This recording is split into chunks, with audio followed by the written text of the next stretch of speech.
we need to look into that అండి. And next సబ్జెక్ట్లోకి వెళ్తే కనుక తెలుగు రాష్ట్రాల్లో అందరి టార్గెట్ ఒక్కరే, పవన్ కళ్యాణ్. అయిన దానికి కాని దానికి ఆయన్ని టార్గెట్ చేస్తూ కైండ్ ఆఫ్ హ్యూమిలియేషన్ సృష్టించే ప్రయత్నం జరుగుతోంది. అండ్ ఈ క్రమంలో ఆయనకి సొంత పార్టీ నాయకుల నుంచి పూర్తి సపోర్ట్ వస్తుందా రావట్లేదా? ఎందుకంటే నిన్న ఆయన చాలా డీటెయిల్గా మాట్లాడారండి. సనాతన ధర్మం గురించి మాట్లాడే వ్యక్తికి బీజేపీ నాయకులు పూర్తిగా ఎందుకు మద్దతు పలకట్లేదు అనేది కూడా ఇంకో ప్రశ్న వస్తుంది అబ్జర్వర్స్ నుంచి. ఒకసారి నిన్న ఆయన ఏం మాట్లాడారో అవి మొత్తం 3 బైట్స్ ఉన్నాయి. ముందర ఒక బైట్ చూద్దాం, తర్వాత మీ దగ్గరకు వస్తాం. పవన్ కళ్యాణ్ మాట్లాడింది పీసీఆర్ ప్లే చేయండి. నేను మీకు చెప్తున్నాను ఈరోజు నా మాట చాలా శ్రద్ధగా వినండి. ప్రతి వైసీపీ గుండాగడికి చెప్తున్నాను ఈ మాట, ఆన్ కెమెరా చెప్తున్నాను. ప్రతి వైసీపీ గుండాగే చెప్తున్నాను, మీరు కనుక మా ఇష్టారాజ్యంగా చేస్తాం, భవిష్యత్తులో మేము వస్తాం, మా ప్రభుత్వం వస్తుంది నేను చెప్తాను. For example, for an argument sake మీ ప్రభుత్వం వచ్చింది అనుకున్నాం, తొక్కి నారా తీస్తాను చెప్తాను. ప్రభుత్వాలు రావడాలు పోవడాలు ప్రజల చేతుల్లో నిర్ణయం ఉంటుంది తప్ప వచ్చినప్పుడు భయపడిపోయి, ఇప్పుడు మీకు చెప్తున్నా కదా 3 సంవత్సరాలు ఉన్నాయి, 3 సంవత్సరాల్లో మీకు స్ట్రింజెంట్ యాక్షన్ నేను చూపిస్తాను, గుర్తుపెట్టుకోండి. మీరు మాట్లాడండి సార్. చూశారు కదా, కరెక్ట్. ఆయన అంటే పవన్ కళ్యాణ్ ఇంతకు ముందుతో పోల్చితే ఇప్పుడు చాలా అగ్రెసివ్ టోన్ తీసుకున్నట్టుగా కనబడుతుంది, చాలా స్పష్టంగా.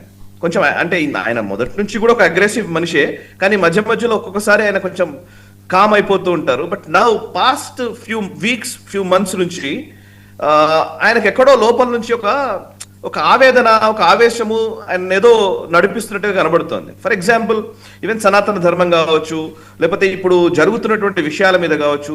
అఫ్ కోర్స్ ఇది క్రిమినల్స్ కి సంబంధించినటువంటి అంశాల మీద మేము ఖచ్చితంగా సీరియస్ గా చర్యలు తీసుకుంటామని చెప్తున్నాను. అయితే ఇదే సమావేశంలో ఇంకొక వ్యాఖ్య కూడా చేశారు.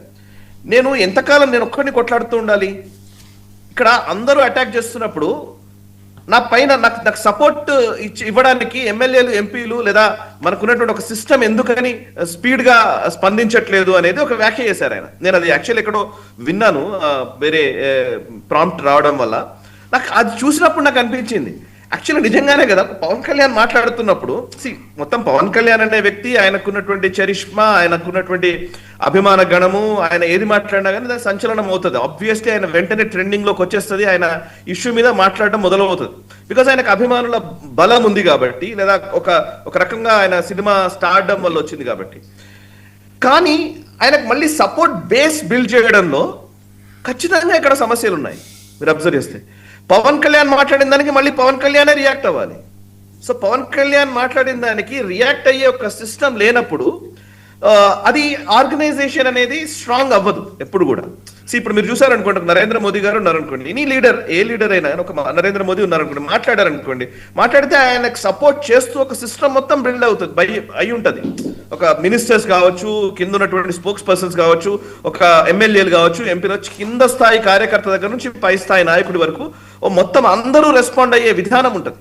బట్ ఇక్కడ ఏమైందంటే జనసేనలో పవన్ కళ్యాణ్ మాట్లాడతారు, ఇప్పుడు లైక్ ఎవరి ఇష్యూ వచ్చినా, ఇక్కడ ఏదో ప్రెస్ క్లబ్ లో ఇక్కడ ఎవరో రౌండ్ టేబుల్ పెట్టి మాట్లాడితే పవన్ కళ్యాణ్ రియాక్ట్ కావాలి. అఫ్ కోర్స్ సోషల్ మీడియాలో మాట్లాడుతున్న వాళ్ళు, రియాక్ట్ అవుతున్న వాళ్ళు, తన అభిమానులు, ఇది వేరు.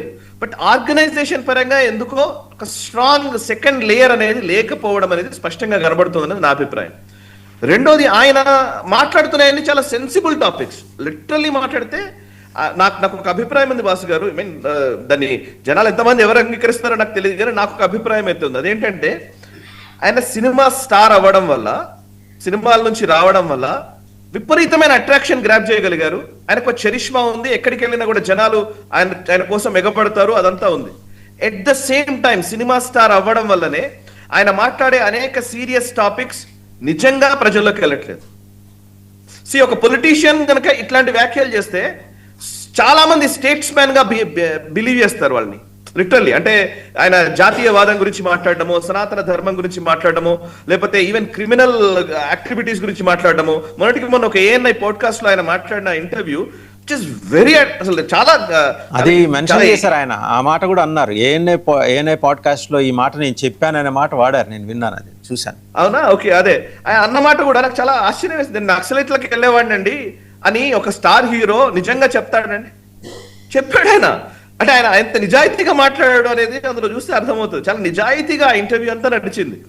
నేను నక్సలైట్లకు కూడా వెళ్ళాలనుకున్నాను, ఒక టైంలో ఆవేశం ఉండేది, కానీ ఎందుకు వెళ్ళలేదు ఆ రీజన్ కూడా కరెక్ట్ చెప్పాడు ఆయన. ఈవెన్ సౌత్ నార్త్ పాలిటిక్స్ మాట్లాడుతున్న వాళ్ళ గురించి కూడా చాలా స్పష్టంగా వ్యాఖ్యానిస్తూ వచ్చాడు. అంటే హిస్ అండర్స్టాండింగ్ ఇస్ లిటరల్లీ బాగుంది. ఆయనకు అర్థమైన విధానం కావచ్చు, సొసైటీ కావచ్చు, దీని మీద ఆయనకున్న ప్రేమ కావచ్చు, సాహిత్యము, ఆయన చదివిన పుస్తకాల ప్రభావము, what ever it may be, clarity of thought ఉంది. కాకపోతే దాన్ని తీసుకెళ్లే వ్యవస్థల్ని బిల్డ్ చేయడంలో ఎక్కడ సమస్య నడుస్తుంది. అందుకే ఆయన ఆవేదనగా చెప్పిన మాటనే ఆయన ఒక్కడే మాట్లాడాల్సి వస్తే ఇంతమంది ఏం చేస్తున్నారు, మీరు ఎవరు మాట్లాడట్లేదు. నాయకుడు అని అంటే ఎప్పుడు నాయకుడు బిల్డ్ అవుతాడంటే అండి, ఆ ఒక్కడి మీదనే మొత్తం వ్యవస్థ నడుస్తూ ఉంటే it will not leader who creates. ఎప్పుడు ఎందుకు చెప్తుంటారు, leader who knows the way, who shows the way and who goes the way అని. So he's going, he's showing, he knows, but the point is leader who creates leader under him.